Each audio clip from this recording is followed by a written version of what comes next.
সাইয়েদনা আদম আলাইহিস সালামকে আল্লাহ তাআলা পাঠিয়েছিলেন শ্রীলঙ্কার একটা পাহাড়ে, অ্যাডামস পিক।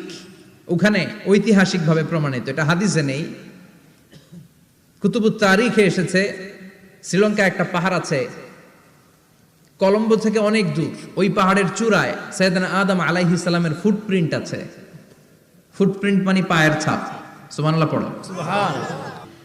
তো যেদিন আদম আলাইহিস সালামকে আল্লাহ ওখানে পাঠিয়ে দিয়েছিলেন, ওই দিনটা ছিল জুমার দিন। সুবহানাল্লাহ নাই? সুবহানাল্লাহ। সুবহানাল্লাহ বাড়িতে যাই বলেন। সুবহানাল্লাহ। চিল্লায় পড়েন আল্লাহু আকবার। আল্লাহু আকবার। এরপরে সাইয়েদনা আদমকে পাঠানো হলো শ্রীলঙ্কায়। সাইয়্যিদাতুনা হাওয়া আলাইহিস সালামকে পাঠিয়ে দেয়া হলো সৌদি আরবের জেদ্দা শহরে। আরবিতে জেদ্দা বা জাদ্দা মানে দাদি। জেদ্দাতুন বা জাদ্দাতুন মানে কি? দাদি।